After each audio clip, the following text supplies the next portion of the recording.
Nehemiah chapter 1. I just want to read a few verses there.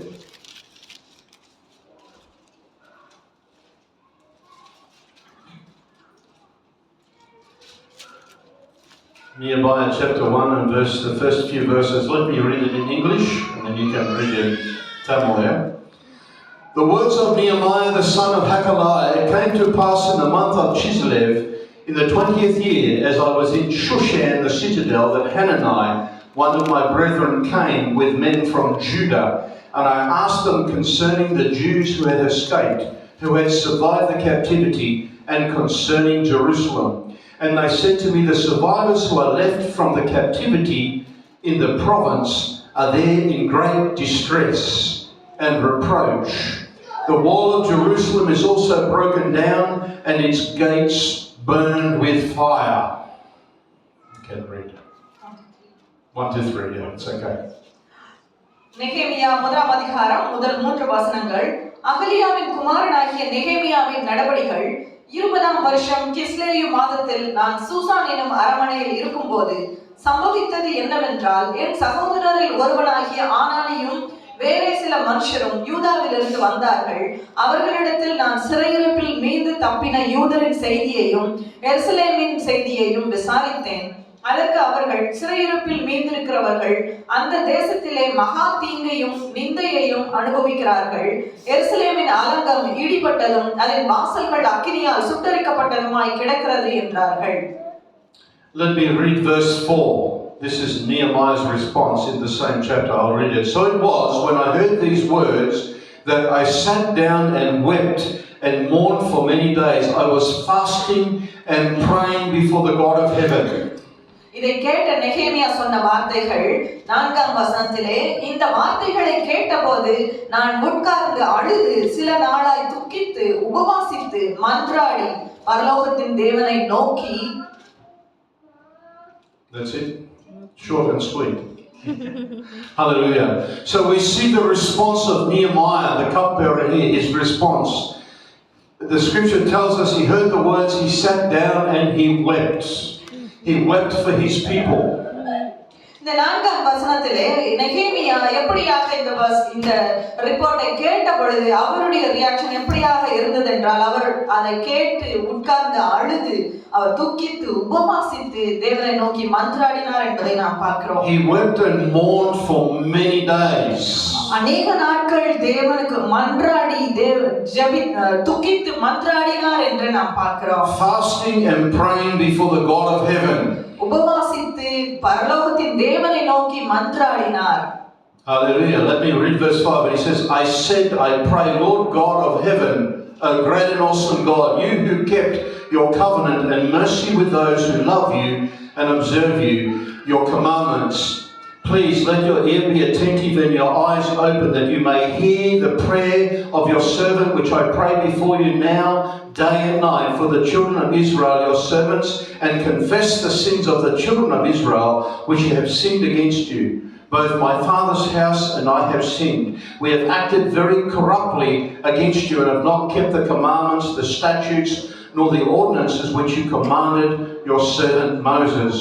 Remember, I pray, the word that you commanded your servant Moses, saying, if you are unfaithful, I will scatter you among the nations.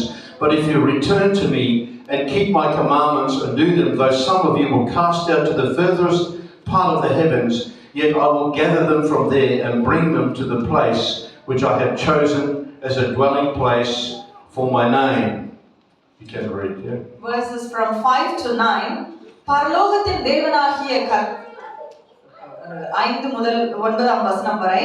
பரலோகத்தின் தேவனாகிய கர்த்தாவே, உம்மில் அன்பு கூர்ந்து உம்முடைய கற்பனைகளை கைக்கொள்கிறவர்களுக்கு உடன்படிக்கையையும் கிருபையையும் காக்கிற மகத்துவமும் பயங்கரமுமான தேவனே, உமது அடியாராகிய இஸ்ரவேல் புத்திரருக்காக இன்று இரவும் பகலும் உமக்கு முன்பாக மன்றாடி இஸ்ரவேல் புத்திரராகிய நாங்கள் உமக்கு விரோதமாக செய்த பாவங்களை அறிக்கையிடுகிற அடியனுடைய ஜெபத்தை கேட்கிறதற்கு உம்முடைய செவி கவனித்தும் உம்முடைய கண்கள் திறந்தும் இருப்பதாக. நானும் என் தகப்பன் வீட்டாரும் பாவம் செய்தோம், நாங்கள் உமக்கு முன்பாக மிகவும் கெட்டவர்களாய் நடந்தோம். நீர் உம்முடைய தாசனாகிய மோசேக்கு கற்பித்த கற்பனைகளையும் கட்டளைகளையும் நியாயங்களையும் கைக்கொள்ளாதே போனோம். நீங்கள் கட்டளையை மீறினால் நான் உங்களை ஜாதிகளுக்குள்ளே சிதறடிப்பேன் என்றும், நீங்கள் என்னிடத்தில் திரும்பி என் கற்பனைகளை கைக்கொண்டு அவைகளின்படி செய்வீர்களானால் உங்களிலே தள்ளுண்டு போனவர்கள் வானத்தின் கடையாந்திரத்தில் இருந்தாலும் நான் அங்கே இருந்து அவர்களை சேர்த்து என் நாமம் விளக்கும்படி நான் தெரிந்து கொண்ட ஸ்தலத்துக்கு அவர்களை கொண்டு வருவேன் என்றும் தேவரீர் உம்முடைய தாசனாகிய மோசேக்கு கட்டளையிட்ட வார்த்தையை நினைத்தருளும். Hallelujah. Hallelujah. Nehemiah remembered what Moses had spoken, the very word that God had given to Moses. நெகேமியா மோசேயின் மூலமாக கர்த்தர் பேசின வார்த்தைகளை நினைவு கூறுகிறார். The promise that God would gather them no matter where they were if they would obey the word of God and his commandments and confess their sins. கர்த்தருடைய வார்த்தைகளுக்கு கீழ்ப்படிந்து தன்னுடைய பாவங்களுக்காக அவர்கள் மனம் திரும்பினால் அவர்கள் பூமியில் கடையாந்திரம் எந்த இடத்துல இருந்தாலும் கர்த்தர் அவர்களை சிதறடிக்கப்பட்ட இடத்திலிருந்து மறுபடியும் சேர்த்துக் கொள்வார் என்று தேவன் சொன்னதை அவர் நினைவு கூர்ந்தார். Hallelujah. Brothers and sisters, sometimes we forget the words that God has spoken to us. அநேக முறை கர்த்தர் நம்மிடத்திலே பேசின வார்த்தைகளை நாம் மறந்து போகிறோம். Sometimes we forget his promises to us. நமக்கு கொடுத்த தேவன் கொடுத்த வாக்குத்தத்தங்களை நாம் மறந்து போகிறோம். But then there comes a time of remembering. ஆனால் ஒரு காலகட்டத்திலே நாம் அதை நினைவு கூறுகிறோம். And with that time of remembering there comes a confronting of fear. நாம் அந்த காலகட்டத்திலே நாம் நினைவு கூறும் பொழுது நமக்குள்ளே பயமும் சேர்ந்து வருகிறது. With that time of remembering there comes a time of repentance. அந்த நினைவு கூறுதலின் காலகட்டத்திலே நமக்கு ஒரு மனம் திரும்புகிற ஒரு நேரமாக இருக்கிறது. You see, Nehemiah was struck in his heart as he remembered. நெகேமியா அந்த வார்த்தைகளை கேட்கும் பொழுது அவர் தன்னுடைய மனதிலே குத்தப்பட்டவராய் மனம் திரும்புகிறதை நாம் பார்க்கிறோம். His heart was heavy. அவருடைய மனம் மிகவும் கனமாய் காணப்படுகிறது. He went into prayer and fasting. அவர் துக்கித்து தேவனிடத்திலே உபவாசித்து ஜெபிக்கிறார். He prayed that God would hear his prayer and ask for favor and protection for the people of God.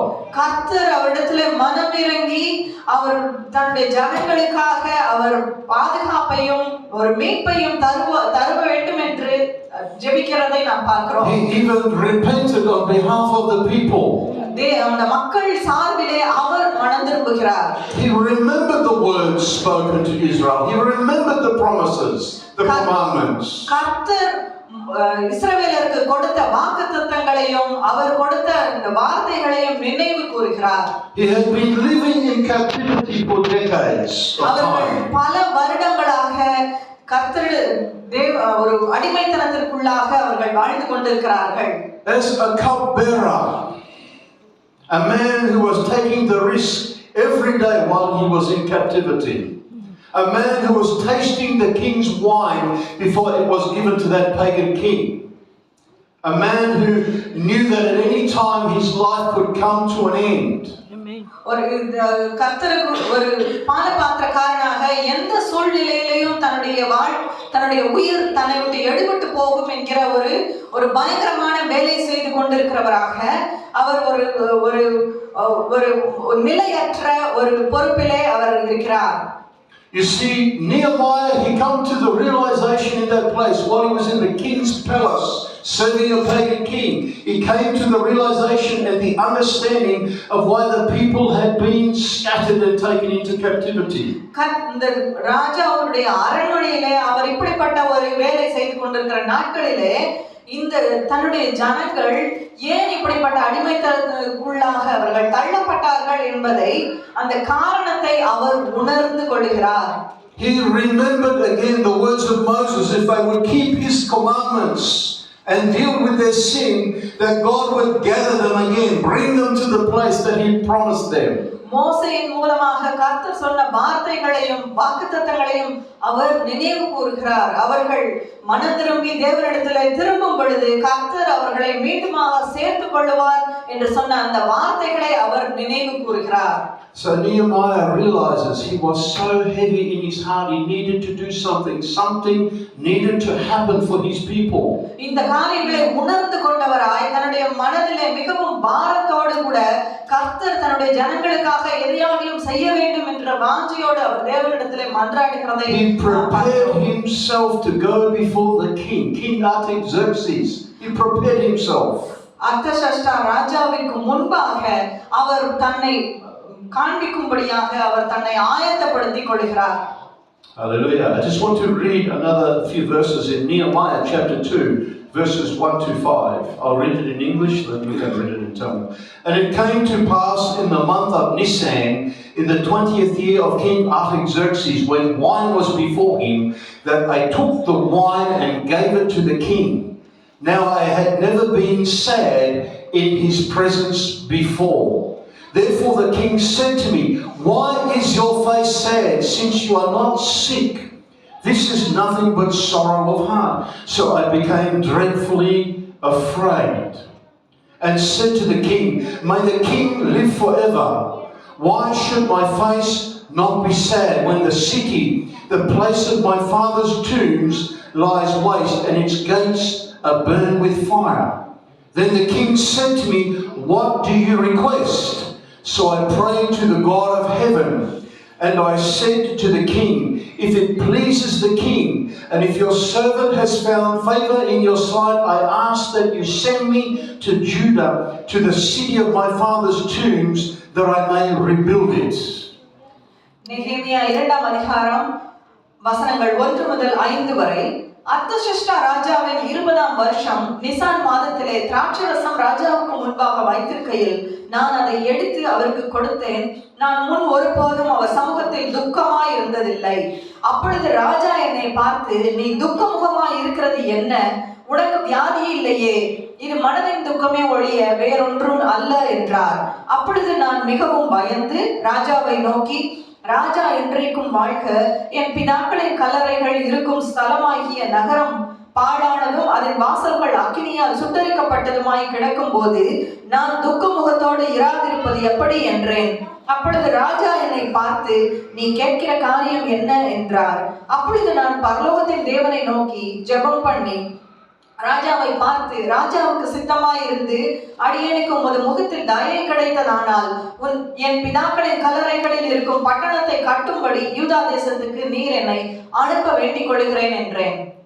Hallelujah. Let me also read verse 6. Then the king said to me, the queen also sitting beside him, "How long will your journey be, and when will you return?" So it pleased the king to send me, and I set him a time. 6ஆம் வசனம். அப்பொழுது ராஜஸ்திரியும் பக்கத்தில் உட்கார்ந்திருந்தாள். ராஜா என்னை பார்த்து, "உன் பிரயாணம் எத்தனை நாள் செல்லும்? நீ எப்பொழுது திரும்பி வருவாய்?" என்று கேட்டார். இவ்வளவு காலம் செல்லும் என்று நான் ராஜாவுக்கு சொன்னபோது என்னை அனுப்ப அவருக்கு சித்தமாயிற்று. Hallelujah. Hallelujah. So the scriptures tell us that Nehemiah gets permission from the pagan king to go. ஒரு அந்நிய ராஜாவிடத்திலே, கர்த்தரை அறியாத ராஜாவிடத்திலே நெகேமியா அனுமதி பெற்றுக் கொள்கிறதை நாம் இந்த இடத்திலே காண முடிகிறது. And he takes a small group of leaders with him. தன்னோடு கூட ஒரு சிறு கூட்ட தலைவர்களையும் அவர் தன்னோடு அழைத்து செல்கிறார். And they go out undercover, secretly, even by night. அவர்கள் இரவிலே ஒரு ரகசியமாக அந்த இடத்துல இருந்து செல்கிறார்கள். They don't announce it to everybody. அவர்கள் எல்லாருக்கும் இதை அறிவித்து ஒரு பகிரங்கமாக செல்லவில்லை.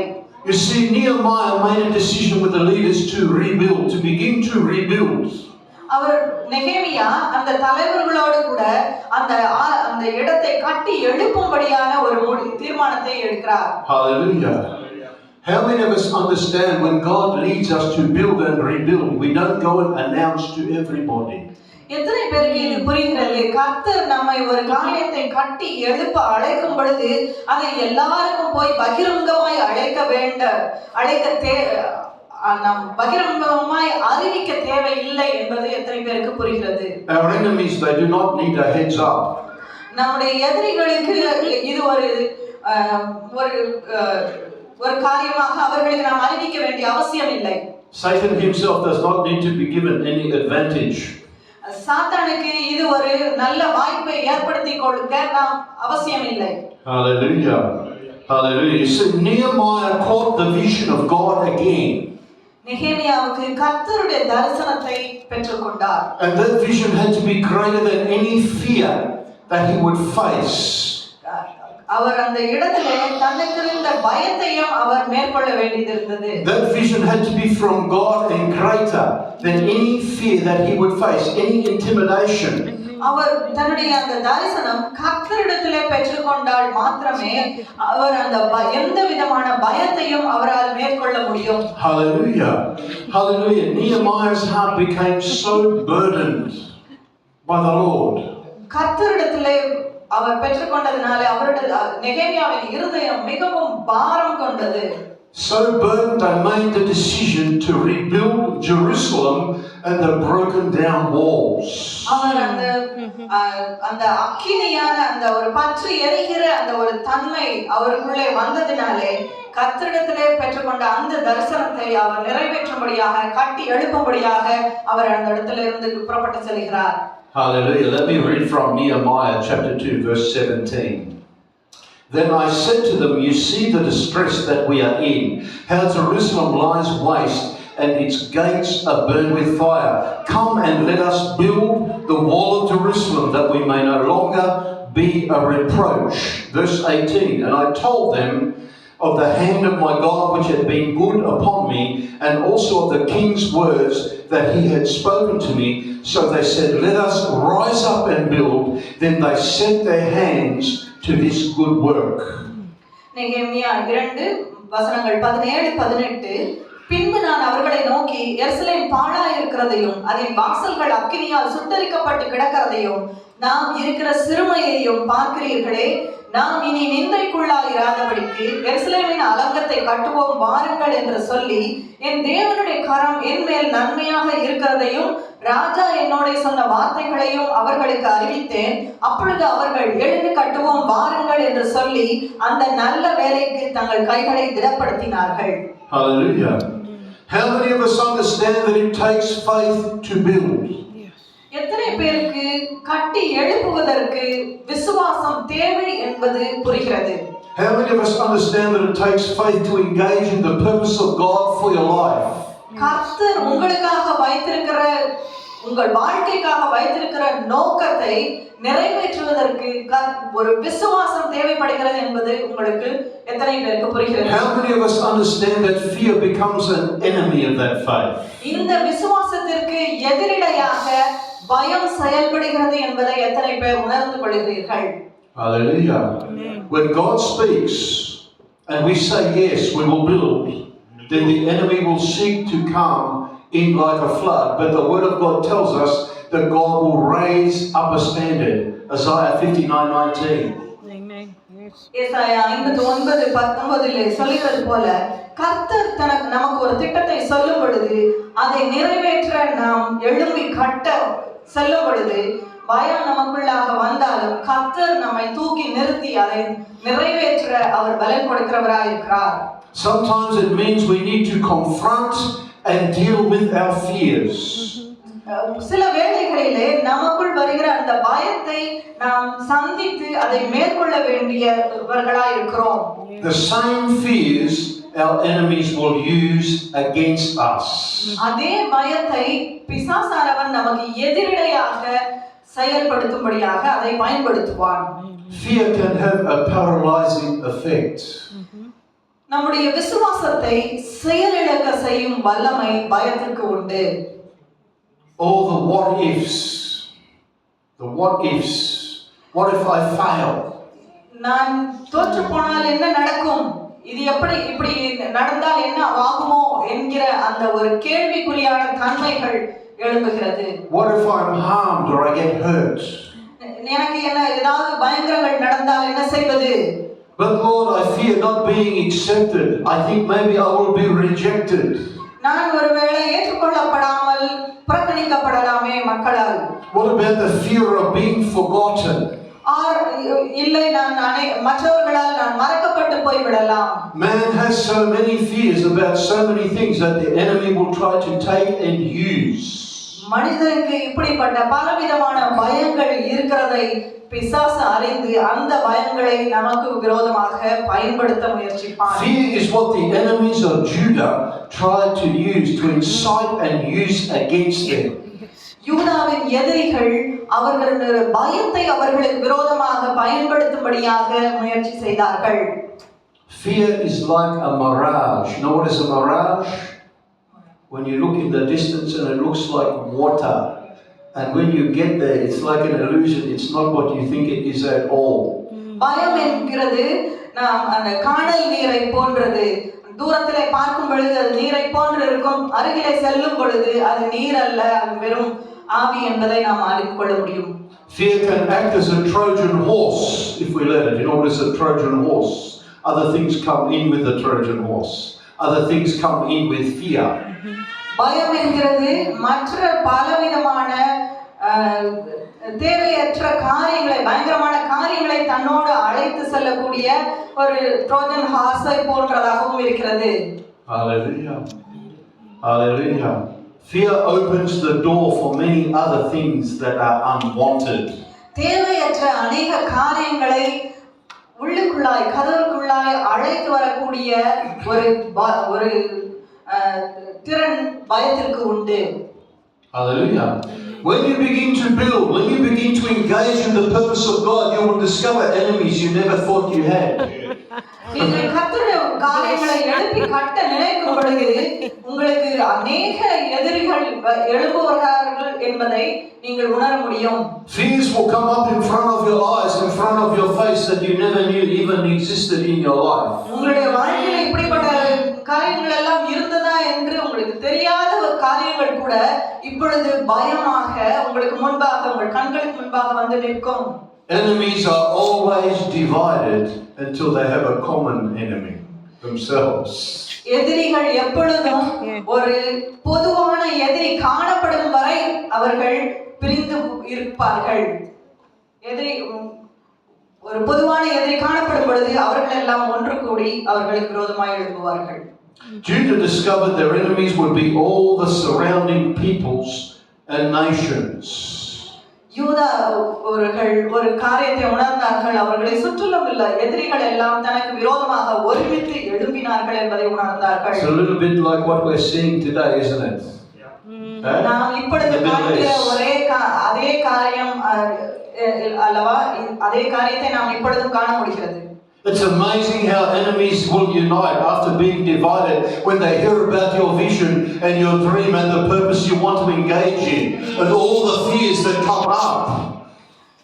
உங்களுக்கு தேவன் கொடுத்திருக்கிற தரிசனத்தை நிறைவேற்ற நீங்கள் எழும்பும் பொழுது உங்களை சுற்றில் இருக்கிற எல்லா எதிரிகளும் எழும்பி ஒருமித்து கூடி உங்களுக்கு விரோதமாக எழும்பி வருகிறதை பார்க்கும் பொழுது மிகவும் ஆச்சரியமாக இருக்கிறது. Hallelujah. Let us have a look at Nehemiah chapter 9 and verse 19. But when Sanballat the Horonite, Tobiah the Ammonite official, and Geshem the Arab heard of it, they heard about the rebuilding. They're going to rebuild. They laughed at us and they despised us and said, "What is this thing that you are doing? Will you rebel against the king?"